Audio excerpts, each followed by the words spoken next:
Magandang umaga. Una po, salamat sa pagpunta. May mga miscommunication tayo at hindi ko inaasahan yung ibang mga pangyayari. But just the same, we are here to present to you people's perspective. First, ipakilala ko yung Political Economic Elemental Researchers and Strategists.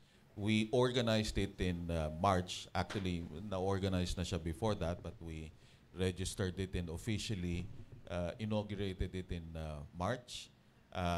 Bagong consulting firm, pero mga luma ng mga tao. You can look at the profile of the firm sa aming website, peersph.org. We're basically composed of policy professionals, researchers, and academics. For the longest time, we've been doing consulting work with different organizations and leaders, both in business and in government. And I'm proud to tell you that we are really a good mix of professionals, no, from different backgrounds, no, and experience. No, we are joined by no less than our fiscal expert and taxation expert, policy, our Vice President, Dr. Antonio Avila. He has long been serving as a consultant to various international organizations. Again, I will not mention much of the background, as you can simply visit our website. We are also joined by our legal expert, Attorney Juvic Degala, who has also been involved in many legal work, not only in the local government, but also in the elections and even in usual legal issues. No?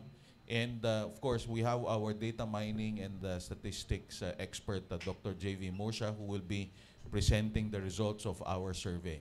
This is not the first time that we will be doing this, except that we thought, because of the filing of the certificates of candidacy first week of October, we thought of feeling the pulse of the public and finding out whether at the onset, no, at the onset of the election period, some of our voters, our people have already started percolating or deciding who to support, no, and what issues are at the top of their minds. What we are going to present to you is a snapshot of the result, because there's a full result that analyzes, no, even the very detailed socioeconomic profile of every voter, no. We conducted the focus group discussion in June, so this is a series of political studies that we'll be doing, both quantitative and qualitative researchers. Again, you feel free to access our reports in the website. We're also very active in the social media. We have a regular program in the social media. We are intent really on informing the public on the key issues. So this is a non-commissioned survey, as will be explained by our data expert. And precisely, as a company, we have really made sure that we conducted an independent survey that can really measure, no, how the people has been reflecting on the coming election. So let me present to you our data mining expert, Dr. Morsha. Good morning, everyone, and thank you very much for giving us the opportunity to share the results of the October survey conducted by peers, or Political Economic Elemental Researchers and Strategists. The survey was conducted for 3 working days, that's October 29 and 2/31, which is an ample time after the filing of the candidacies on the first week of October. And the coverage of the survey is a nationwide survey. We have considered a balanced representation of voters and respondents from Luzon, Visayas, Mindanao, and National Capital Region. We have conducted a scientifically acceptable approach in the conduct of the survey at 95% confidence level and plus minus 2.5 margin of error, which is the standard practice for conducting nationwide research. And we have conducted this in consideration of the randomness of the respondents using a multi-stage cluster sampling technique in order to ensure representation of our voters who would be electing their leaders, senators, party list, and local leaders in the upcoming elections. So first and foremost, I would be presenting the detailed discussions or the detailed results of our preferences for senators. As you can see in our screen and in the press brief that we have provided to you, top one for the senatorial candidate garnered 57.7% of the preference, and that's Erwin Tulfo, followed by Ping Lacson, 47.61%. Senator Tito Soto of the NPC garnered 46.04%. And Senator Pia Cayetano at 45.44%. As you can see in the screen, it's highlighted green because this is indicative of a very safe spot, and this might likely be occurring in some months that we would be conducting surveys. We're going to check on the stability of those stable positions 1 to 4 as we go or conduct another round of survey in the upcoming months. The following were in the 5th to 12th spot. No? So these are the highly volatile positions, which means that given specific circumstances, may mga pagbabago po yung ating rankings. But definitely in our first round, we have Ben Tulfo at 39.6%, Dr. Willie Ong at 39.03%, Manny Pacquiao at 33.6%, Bong Revilla for 31.6%, Camille Villar of Nacionalista Party 31.38%. We have Senator Bato de la Rosa on the 10th spot, 31.22%. Dating Secretary ng DILG, Benjamin Benhur Abalos at 30.89%, and former Senator Gringo Honasan at 30.4%. So as we can see on the screen and on the rankings, these are highly volatile, and these specific spots would likely change, no, if in case there would be changes of preferences or sentiments among our voters. Now, a lot of things could happen in the senatorial slot. A lot of factors are being considered. So we have included here the possible wild cards, no, who would likely be included in the much coveted 10th to 12th spot, and that includes those lineup of senators in the 11th to 15th spot. We have here Senator Lito Lapid, we have former Senator Francis Pangilinan, Senator Amy Marcos, former Senator Bam Aquino, and dating Makati Mayor Abby Binay. So these are the ones that are solid and established in their local and national career in terms of politics, and these are likely influential in the preference of voters across the country in selecting this particular na mga kandidato. So naka-enumerate po yung mga other candidates on the second page. That also includes senators. So Senators Bongo, itong ating si Mr. Willie Revillame, and incumbent Senator Francis Tolentino. So they completed or rounded, ito yung 20th, top 20 na ating spots for senators. For the party list preferences, the survey captured basically everything, but then we will be reporting the usual 30 party lists, no, that resonate with Filipino voters. Ang pinaka-significant po na nakita namin sa findings is yung 4PS or 4Ps, which is indicative of a broad demand for economic empowerment and poverty alleviation. The second one is Duterte Youth, which is 4.83%. Top 3 is Tingog Sinirangan, followed by advocacy groups Kabataan Party, AXIS, Juan Aguila, Gabriela Uswag Ilonggo. So if in case you will see the top 10 to top 11 to 30th spot of our party list, you can see that our Filipino voters are into diverse range of advocacy focus groups that represents economic, poverty alleviation, and regional representation. So ang presence po ng ating mga party list like Kabataan, Gabriela, Duterte Youth, AXI-IS, these are advocacy groups, and these are, some of them are affiliated with the Makabayan Bloc, and they're advocating for urban poor alleviation.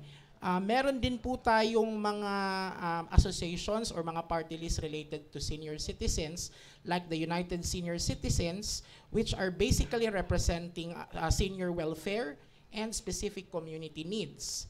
Apart from that, we have in our tops 21st and 30th other advocacy groups such as Kamanggagawa, Agap, Angat, Kalinga, Ahon Mahirap, Ako Bisaya, Ido Aksyon, Magsasaka, Babae Ako, PBA, among others, like BHW, Vendors Party List. So kung titingnan po natin ang ating listing, two ang common themes ng ating selection for party list.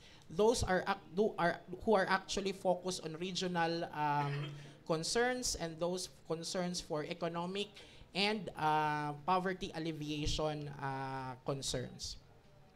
Now, apart from the party list representations, nagtanong din ang peers as to ano yung political preferences ng ating mga voters. No? So first, tinanong namin sila as to their preference on voting for someone with proven, kung may conviction about or convicted with a crime. No? So 88% or close to 9 of our respondents reported that they won't vote for a candidate with proven conviction. So, among others, meron naman tayong mga candidates that are reported to have been filed cases, and meron silang conviction na na-overturn, or meron mga specific na mga na-absolved na mga cases. But then, our respondents across the country is very clear that they won't vote for a person. In fact, almost 9 out of 10 voters said that they won't go with a person with clear conviction of a crime. Pangalawa is tinanong namin po yung ating mga participants as to boboto ba sila or are they going to vote for someone who is clearly in a political dynasty or may mga kamag-anak sa posisyon or they have siblings or relatives who are political figures. And nakita namin ang specific dynamics as to the division of these voters. In fact, 2/3 of our voters are fine with electing yung mga electing candidates who are actually in political dynasties. Nakikita nila that this is actually of a sense of continuity. So nakikita na it is actually much more grounded on a sense of continuity and sustainability of the established programs of their predecessors, like their husbands or fathers or parents, no? And it was just a continuation of the legacy. 1/3 of that is basically a strong aversion in the election of those political dynasties or clans. Finally, ito is a very important and a very interesting question. Tinanong din namin ang aming mga participants as to their preference on whether they will go to a specific candidate that is endorsed by past or current president of the country. And based on our results, 85% said that they don't go with, actually their choice is much more personal and relying on their specific knowledge about the candidate, and that particular preference or endorsement of a president is not given so much emphasis or weight in the consideration. And 14% said that yes, malaki yung impluensya ng presidential endorsement, whether it's the previous president or the current president. So what is good about the survey conducted by peers is that we also conducted socio-demographic analysis so that we can know kung sino yung mga strong na mga candidates natin as to different segments of our voters. No? So we have did a socio-demographic segmentation as to their age group, as to their income levels, house ownership, as well as age brackets. So, key takeaways po sa nakita namin na survey results is that female respondents show stronger inclinations towards candidates and party list focus on health, education, and social welfare. However, male respondents prioritize candidates with law enforcement and economic development track record. So yun po yung nakita naming disparity as to the patterns of selecting a specific party list or senator when grouped according to gender of our respondents. In terms naman sa edad, no, nakita natin sa pattern na yung younger voters age 18 to 35, mas preferred nila yung candidates and party lists that are into job creation, that are into digital transformation, and reforms to education. But yung ating mga older voters, they place importance on healthcare, governance, and law enforcement and security. So nakita din namin, apart from that, no, on the final takeaway, nakita namin na sustaining naman ang gusto ng ating mga botante as to change, transparency, and direct engagement with public concerns. So candidates that are more appealing to them should have a specific agenda focused on social services. Now, this is actually recurrent, or this is actually reflected on the preference for party lists such as 4PS, ACT-CIS, and even advocacy groups like Gabriela, in addition to regional representations like Tingog and Bicol-Saro.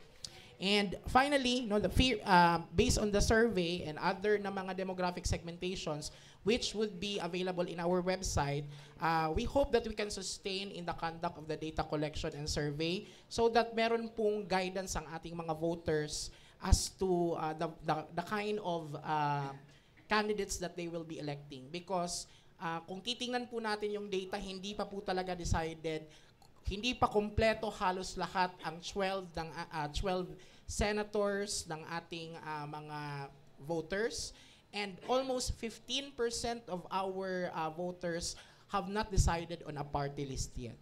So peers would be conducting several rounds of surveys, and we will still be updating our friends in the media as to the changes of these surveys. Sir.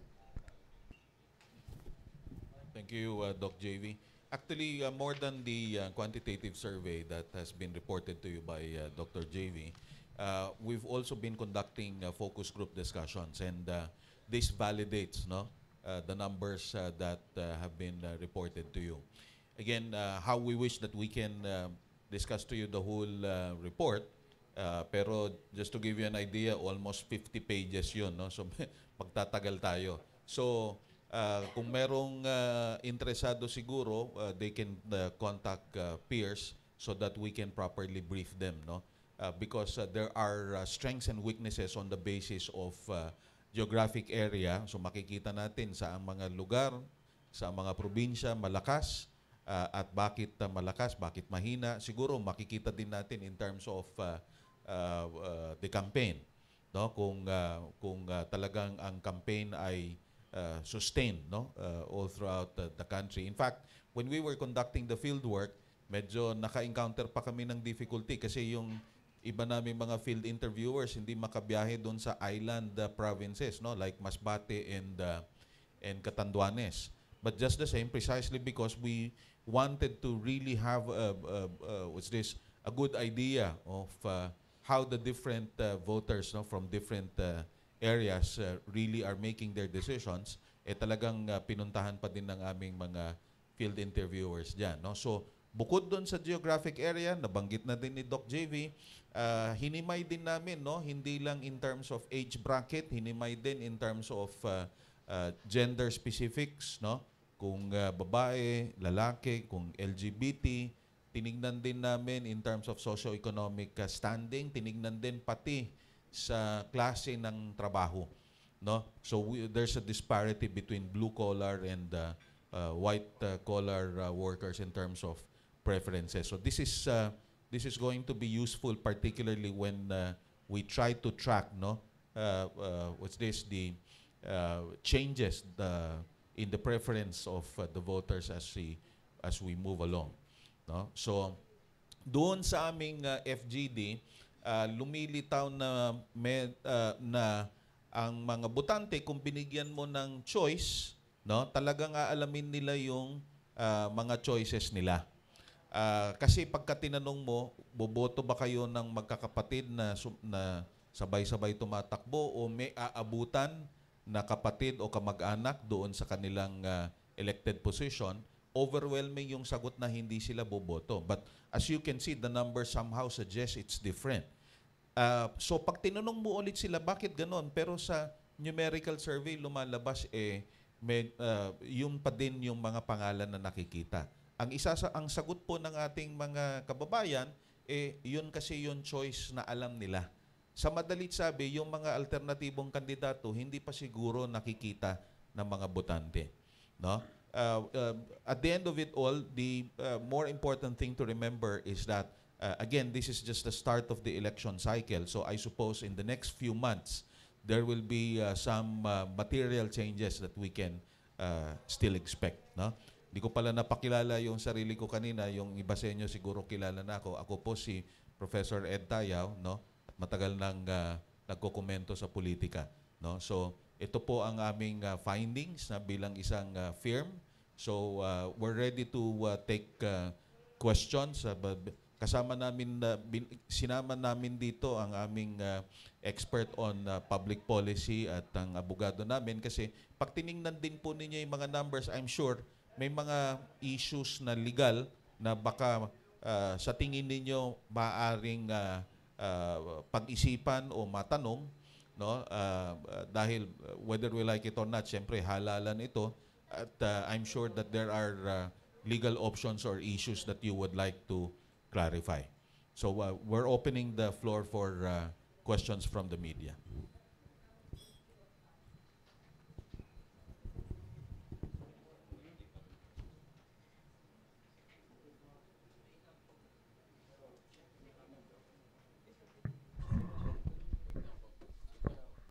Wait lang daw.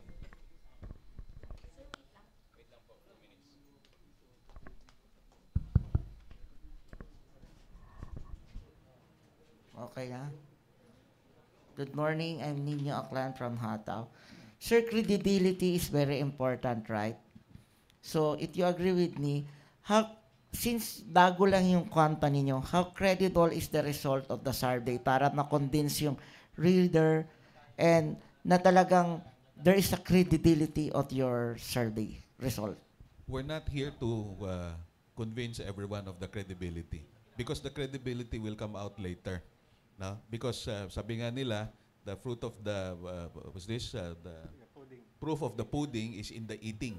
Hindi mo pa makikita ngayon yan kasi makikita mo yan pagdating sa halalan. Ang survey, kaya nga ang tanong sa tao, kung ngayon gagawin ang halalan, sino ang iboboto mo?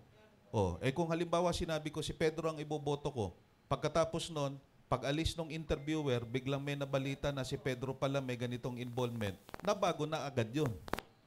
No? Ang pwede kong masabi sa'yo, kumpara sa ibang mga survey firm at maraming mga established firm, ako ay hindi lang involved sa peers, ako ay profesor, no? At marami din akong experience. Hindi lang ako kasama ng 10 na mga kasama ko, alam namin yung tunay na survey na face-to-face talaga.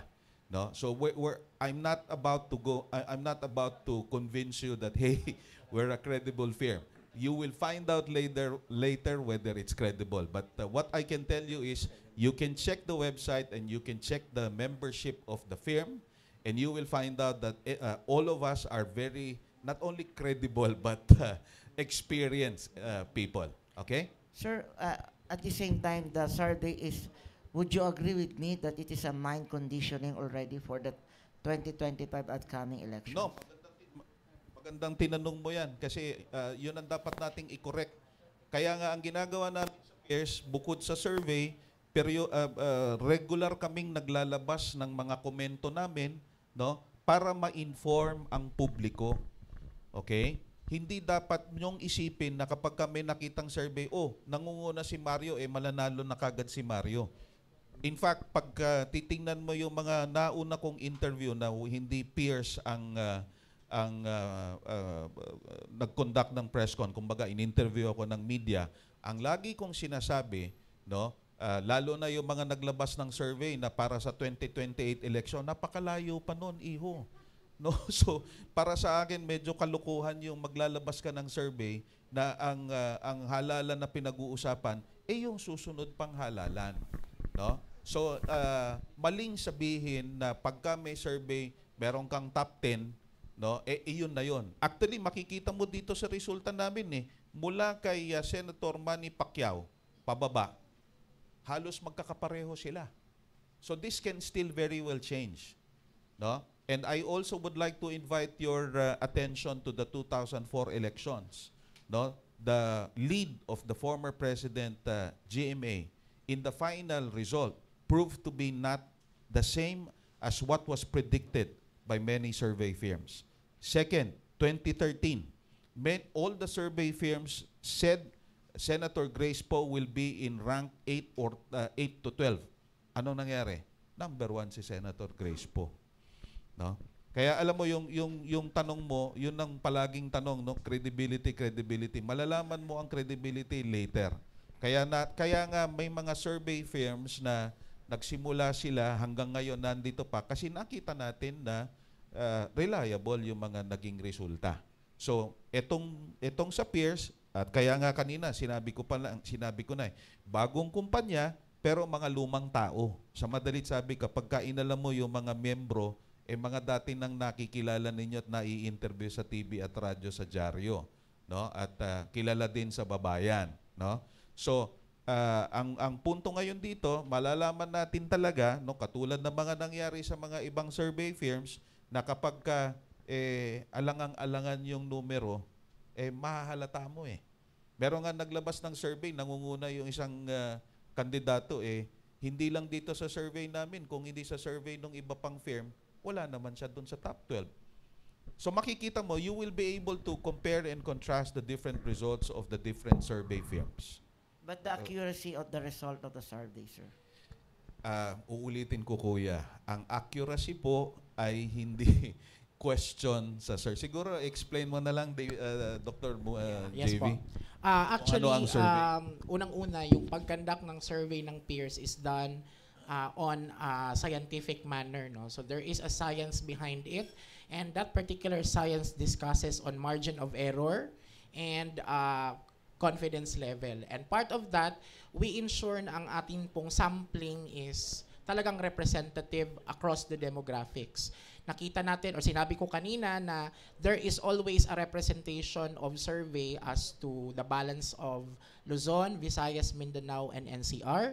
And what we did is, in order for us to minimize biases in the sample, what we did is to ensure that these are capturing specific demographic segments. Hindi lang po kami nag-enumerate basta-basta na ito yung pipiliin, but we also consider other socio-demographic variables para naman kapag magkakandak po kami ng segmentation, there would be nuanced analysis. No? Makikita natin na na-discuss natin sa ating press brief na talagang meron siyang gender segmentation, meron siyang income segmentation. Sa full report natin, meron ngang age bracket segmentation, merong house ownership segmentation kasi may mga iboboto tayo that are tackling housing issues. No? So we did deeper analysis which is only found in peers and are not found in other survey companies to ensure that we can capture basically things that would be asked by our friends in the media. Pangalawa po is meron po kaming ginawang statistical controls. No? Yung statistical controls po natin, ginagamit po siya to eliminate biases such as identification of non-response. May mga specific tayo na mga respondents na hindi nagre-respond. And how do we ensure that if in case they are randomly selected, we will still ensure that the next respondent is randomly selected. Kasi hindi po pwede na random dito sa Luzon, dito naman sa NCR targeted. No? Kailangan po nating tingnan yung ating analysis. That's why I was stopped by peers because apart from being a statistician, I did data mining to see the patterns of irregularities. So para makita lang po natin makontrol po natin ang mga specific issues on similar percentages. So yun po yung nakikita namin na malaking issue na usually common sa ating mga survey companies. So yun po yung aming mga ginawang technique to ensure validity and reliability of our results. Kuya, may dagdag ko lang since day one ng inorganize ang peers ay sumama na ako. Unang-una, malaking paniniwala ko kay Professor Ed Tayaw at saka kay Sir Tony. At nakita ko na up to the present, peers is not being controlled by a particular candidate, a party list, or even a political party. Very independent po kami. Pati gastusin dito, kanya-kanya po kami sa ngayon. Ang peers po ang mensahero lamang. Ang resulta po ng survey, yan ang mensahe. So ang panawagan po namin sa mga candidates and party list, kung maganda ang pwesto ninyo sa survey, lalo niyo pagbutihin na ginagawa ninyo. Kapag hindi naman maganda, perhaps it's time to change your strategy. Lalong pagandahin ang pangangampanya para gumanda ang pwesto sa mga susunod na survey. Yun po, kuya. Last question, if you don't mind. I know it's important, the budget. Paano yung budget na pampasweldo dun sa mga nag-conduct ng survey in the lower level? Where did you get the funds? Who funded it? Thank you. Sana meron din magtatanong ng tungkol sa survey mismo, no? Pero alam mo kasi, pagka gumagawa ka ng research, magtanong kasi sa university, sa mga profesor. Meron talagang gumagawa ng survey ng mga eskwelahan. Uulitin ko sa iyo, no? 1997 ako unang nagturo. Naikot ko na ang buong Pilipinas at membro ko ng mga profesional na asosasyon. Sa madalit sabi, marami kaming magkakakilalang mga profesor. Kaya ang ginawa namin para makatipid kami sa peers kasi nga wala namang kaming kumbaga investor or whatever. Kaya nga ngayon lang kami nakapag-survey ng numerical na all over the country. Marso pa kami rehistrado. Kasi nga unti-unti kaming nangalap ng kakayahan na umikot. No? Hindi mo kailangan magpasweldo ng araw-araw ng tao na iikot. Kukunin mo yan, contractual yan.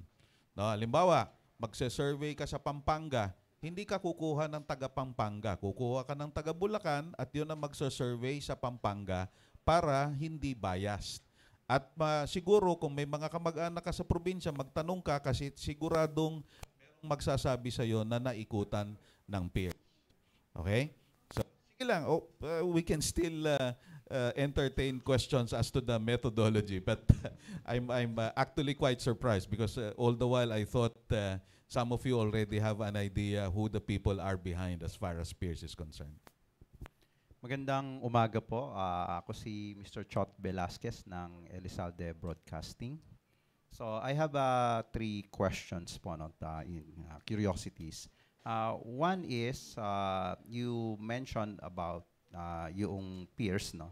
And also yung other mga survey centers. So I think ang curiosity ng marami ay, what is the need for another survey group? Kasi somehow parang ini-insinuate na mukhang hindi sila ganun ka-reliable.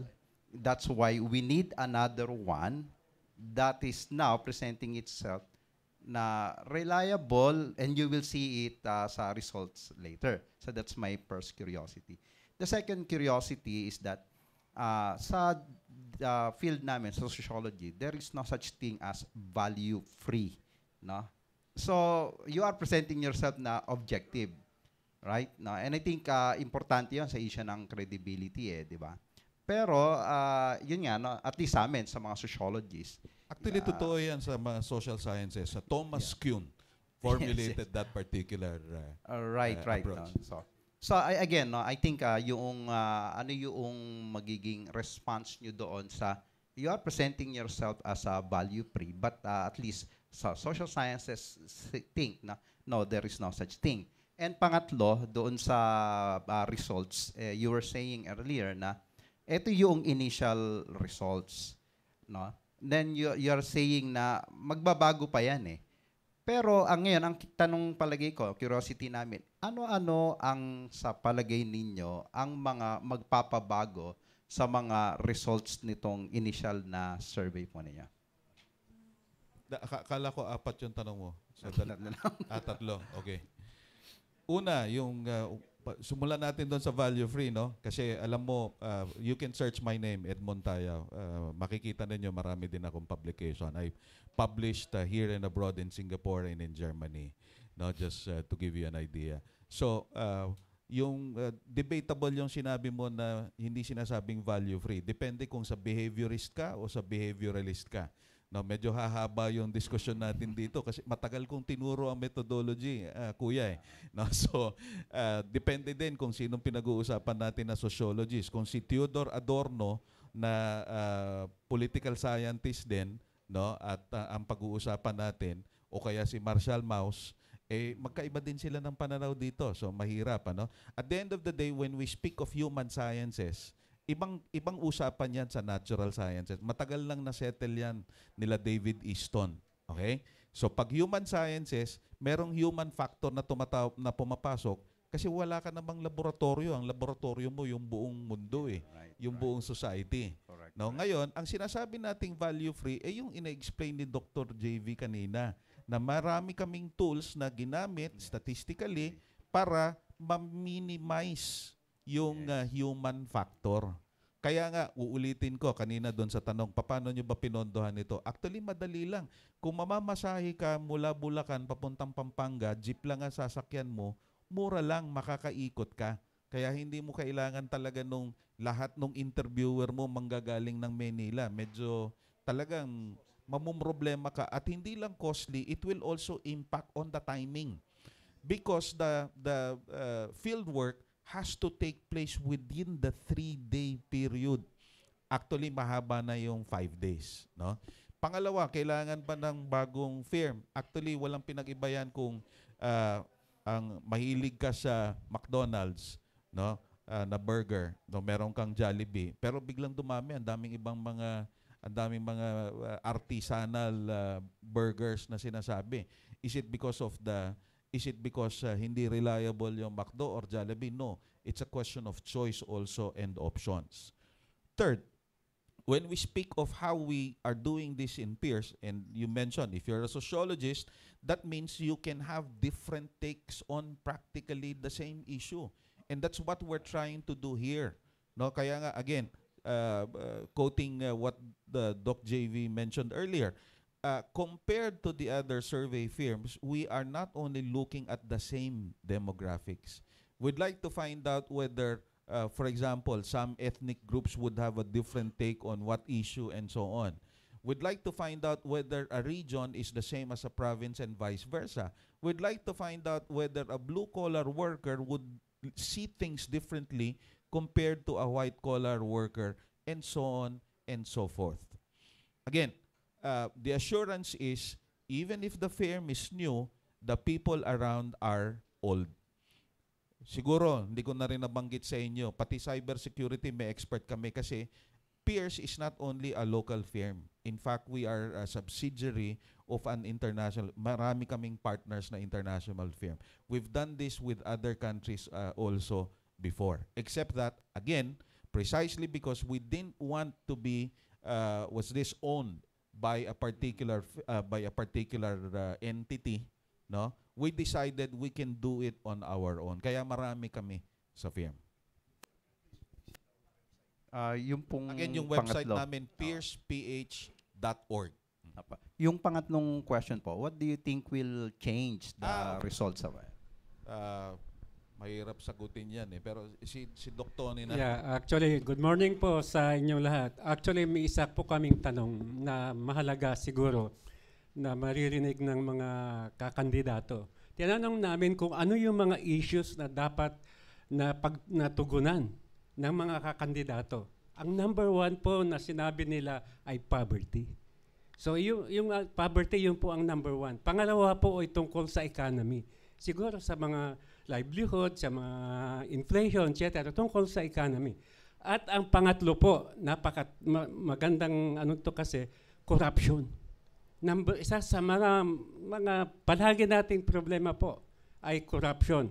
Kaya itong tatlong ito na kapag ikaw ay kandidato at ang plataforma mo ay para i-address tong tatlong ito, malamang malaki ang tsansa mo na manalo. Maraming salamat po.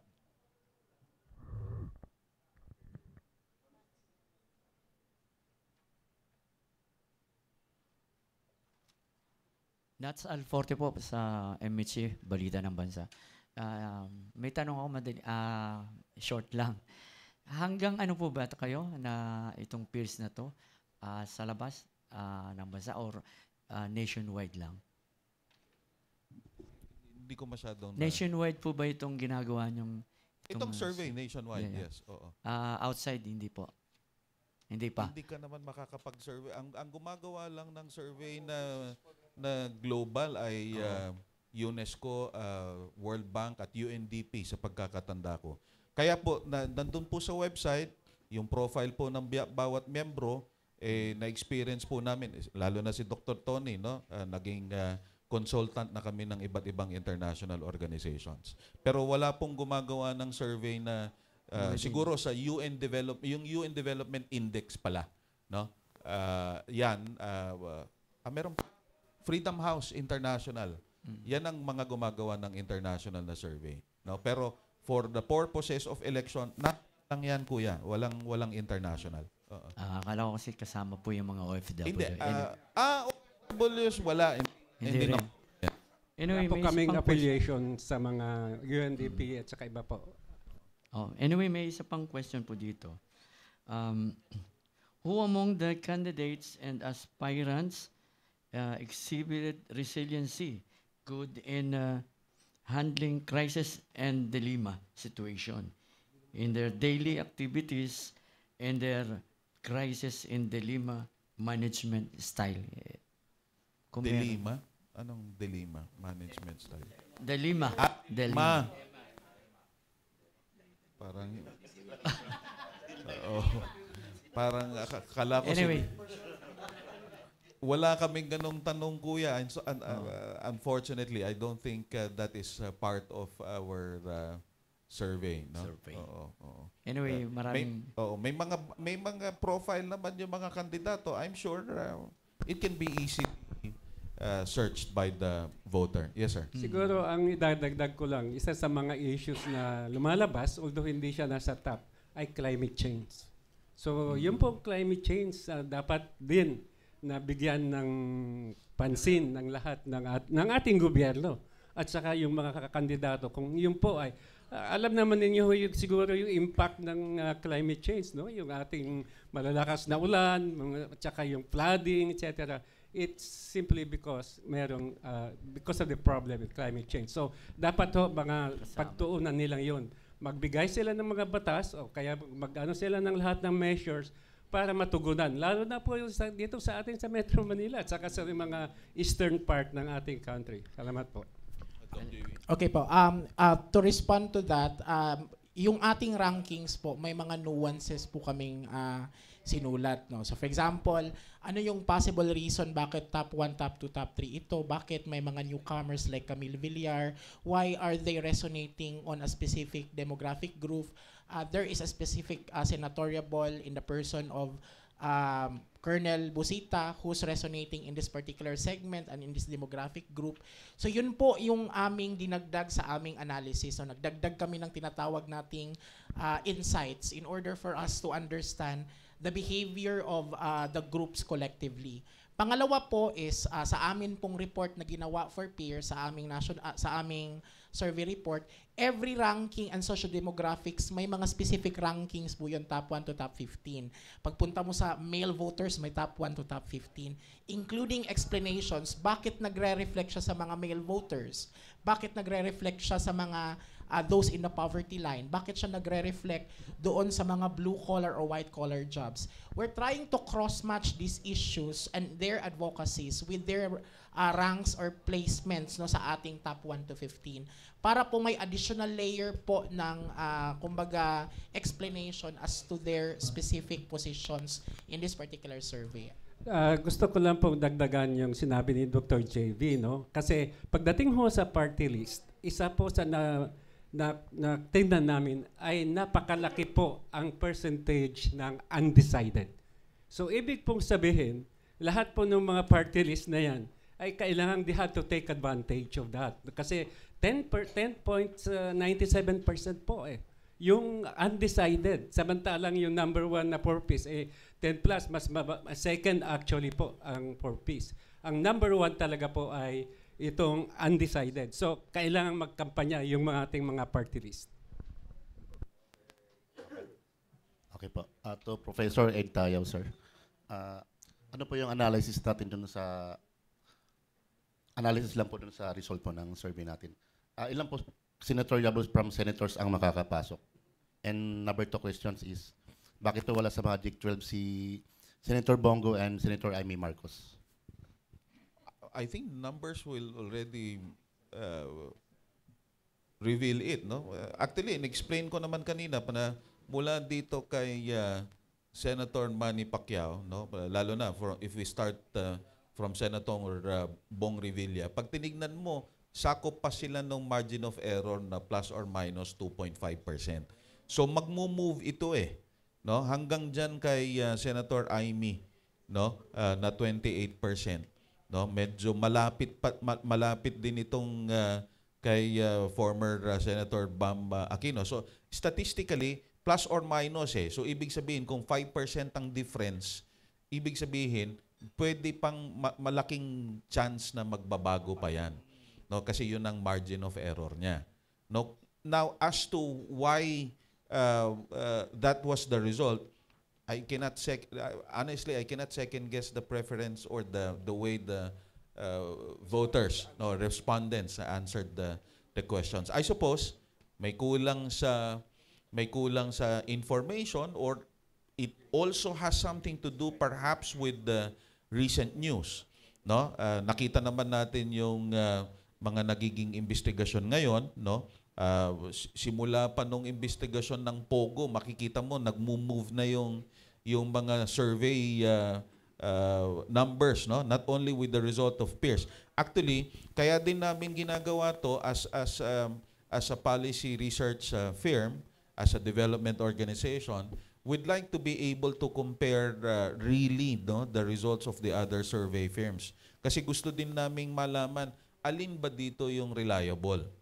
Sa kasamaang palad, siyempre, ethics suggests, hindi ko pwedeng sabihin sa inyo kung sino yung sa tingin namin reliable na survey firm, no? But we are constantly comparing numbers with these reliable survey firms. Actually, makikita ninyo, halos pare-pareho ng resulta. Lahat ng mga survey firms na gumagawa ng face-to-face interview, na the same methodology na in-explain ni Dr. JV dito, halos pare-pareho ng resulta yon. So, kung yung kanina, yung tanong ng may nagtanong kanina na mind setting, again, i-correct ko, hindi dapat tingnan ang surveys na mind setting. Ngayon na marami tayong mga survey firms na nakikita, mas magandang tignan ng mga botante ano yung differences nitong mga survey firms na to, bakit iba-iba yung numbers nila, para makita nila na, hindi pa pala ito yung resulta. No? At in fact, they can still, not they can, but they should in fact decide on their own. Huling-huli, pag tinignan mo, 12 yung iboboto mo. Hindi naman lahat bumuboto ng 12. Lalo na ako, pag ako bumuboto, talagang ang binuboto ko lang yung kilala ko na ito talaga yung background. Kasi lahat ng tumatakbo, sasabihin sa'yo, makatao, makadiyos, makaganito, no? Pero gusto ko kasing makita yung track record no? Track record, yung tawag dito, qualifications, and so on and so forth. No? Pagka yun ang naging batayan mo, talagang magbabago at magbabago yung choices mo. Actually, makikita mo naman dito sa makikita mo naman dito sa numbers, no? Mahirap nang bilangin. Anyway, you have a copy of the results. I'm sure it will show you that actually it's a good mix of those identified with the administration or those in the administration slate and independents. Actually, marami kayong mapapansin na marami dyan na ang presentation nila ay independent sila, pero alam natin kung kanino sila nakalinya. No? Alam nyo, sa panahon ngayon, nang malaman kung ano yung totoong sinasabi at hindi sinasabi. So madali mong malaman sino yung administrasyon, sino yung hindi administrasyon.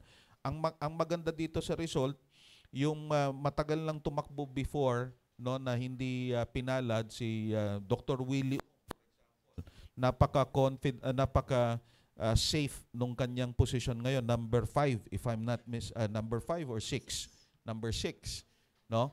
Kasi pagka tinignan mo lahat yung mga naging halalan before, lahat ng mga nagrarank ng 8 pababa, yun yung madalas na nagbabago.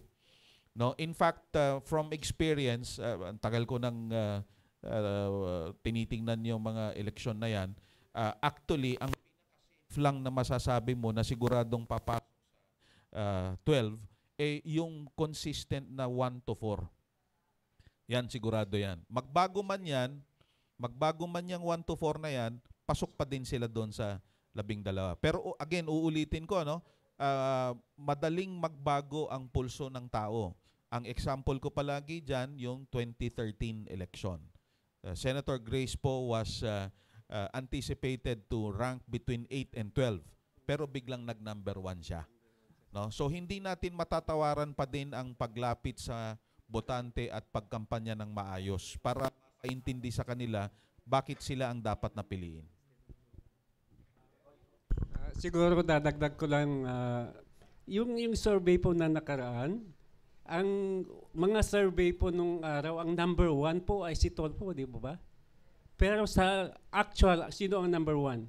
Si Ruben Padilla. Very volatile yung conditions talaga because political landscapes would actually change overnight just because of a specific circumstance. Okay. Sige po. Roy Ho from Current PH. Dalawang tanong lang ho. Indeed, mataas yung undecided sa party list, no? Pero wala kayong figures undecided sa senatorial. And yung mga previous na surveys, some of them put this at around 46%. So ano talaga yung undecided sa survey nyo dun sa senatorial? Number 2, kailan ho uling pangalawang labas ng inyong survey? Una, hindi ka maglalagay ng undecided sa senatorial, kuya, kasi 12 ang pinipili mo dyan. Kahit na isa lang ang piliin mo, pumili ka pa din. No? Unless mag-a-abstain yan, which is rather rare. No? So, hindi talaga masasama yan. Sa party list, isa lang ang iboboto mo, kaya talagang may undecided dyan. No? So, walang undecided sa senatorial. Ang tawag po dyan sa tunay na electoral system parlance, multi-member system or multi-member district, no? Yan lang ang parang bumuboto tayo sa ng mga konsehal. Pag napansin ninyo, bumuboto tayo ng mga kagawad, hindi lang isang binoboto mo, marami 'yon, no? So walang undecided diyan. Merong bumuboto ng isa, dalawa, siguro kung meron mang bumoto na wala talaga doon, hindi tinuturing na undecided 'yon kasi nga multi-member district 'yan. Yung susunod na survey, hanggat maaari, pipilitin namin na every month, no, hanggang dumating ng eleksyon, meron kaming gagawin na survey kasi talagang gusto naming i-monitor. Pero katulad nung binanggit nung una nagtanong kanina, syempre, again, it will depend on the number of subscriptions and the number of interested parties that will be willing to support the surveys. Again, as much as possible, we'd like to sustain, no, what we're able to do. But just like any researcher will explain to you, it always requires resources, no? And considering that nobody owns the firm, no, all of us are members and contributing individually, no, the need for resources is always a factor, no. But the plan is every month makapag-survey kami. Hello, good morning po. Rapi Rico po, publisher ng Non-Break Balita. Sir, nabanggit po kanina na ang PERS ay bago lang at subalit ang mga members nito ay halos mga veterans na.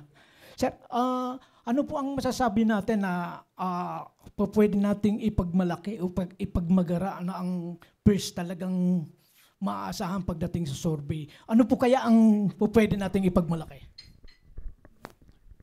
Siguro po yung background po naming lahat na members ng peers, nakataya po dito yung mukha namin, pangalan namin. Sa madalang salita po, nakataya ang pagkatao namin. Ang reliability at credibility po ng peers binanggit ni Professor Ed tayo kanina, makikita po ninyo sa resulta ng 2025 midterm elections. Kaya ang survey po na ilalabas namin, sa abot po ng aming makakaya ay very, very accurate. Kasi po nakataya diyan ang credibility ng peers. So sana po, pagdating sa dulo, magkita-kita po tayo at kayo po magsabi sa amin, ay, credible pala kayo. Salamat po. Sir, may napatunayan na po ba tayo na talagang... Sir, sinabi na nga po namin bago po kami. But individually, So, bali, mga luma na po kami. Mag-o-observe pa lang kami. Bari ganun. Pwede po. Bago po yung grupo, pero kami individually, may mga kanya-kanya na po kaming mga nagawa naman. Okay. At Thank you saka po, thank gusto you. ko lang po dagdag na hindi man kami po full-time po dito sa peers. Kami kanya-kanya kaming hanap buhay. Kung kaya kaya naming kumbaga magbigay ng konting ano dito dahil tulong-tulong naman kami. Pero meron kaming main source of income. Kanya-kanya kami po. Sir, pangalawang tanong. Ito lang, natatawa na ako dun sa mga tanong eh. No? Pero anyway, again, you can very well search the names of the members of the firm. At maganda yung binanggit ni Doc Tony, no? Kasi dahil nga wala ngang nagmamay-ari nung firm talaga at kumbaga ambag-ambag lang kami dito, ang batayan lang namin yung experience namin sa pag-research. Kasi ang survey po research basically, no? So kaya nga actually hindi lang ako ang professor dito, lahat kami dito professor sa totoo lang, no? So hindi ko nasasabihin na reliable or whatever. Again, yung proof of the pudding is in the eating. So makikita ninyo na lang yan later. And again, I don't have to convince anyone na, uy, kami yung pinakamagaling. Makikita nyo pa rin po yun later Sir, last na lang po. Sir, kung sakali po kayo ang tatakbo, isa sa inyo. Ay, wala Sir, ko akong kaplano-plano. Hindi, sir, halimbawa lang, sir. Halimbawa lang. Sakali po, ano po kaya ang epektibo pa kaya yung mga nangangakong kandidato para manalo o paawa effect para silang manalo? Ano po Actually, masasabi? kaya po kami nagsama-sama na mga pare-pareho kaming mga akademiko, mga profesional, no, mga consultant. Wala hong iniisa sa amin nagplanong tumakbo. Mahirap naming sabihin yan, no? We can only claim what we are able to call from the research. Mahirap kaming manghula. At karamihan sa inyo, kilala ninyo ako bilang political analyst. Siguro ako lang ang political analyst na pagka tinanong, sinasabi ko sa inyo diretso kung hindi ko alam. Kasi hindi ko talaga alam no? Hindi ako manghuhula ng sasabihin ko sa inyo, no? Kung hindi ko talaga alam, hindi ko alam. So ito po, hindi namin tinanong ito sa mga botante na kung nambobola ba iboboto ninyo. Hindi po namin tinanong 'yon. Thank you, sir. Thank you. Ang gusto ko lang dagdagan po yun, no? Ako nananawagan sa lahat ng botante sa sambayanan na pagdating po sa botohan, dapat mapanuri po tayo. Kung sino ang dapat natin na iboto. Kailangan po natin yun dahil yun po ay para sa kinabukasan natin at kinabukasan ng ating mga anak at mga susunod pang generation. Kaya ang panawagan ko, kailangan po mapanuri kayong lahat, tayong lahat, kung sino ang iboboto natin. Salamat po. Okay, thank you so much on behalf of Karen TVPH and Impact Publishing. Thank you so much po sa ating mga guest.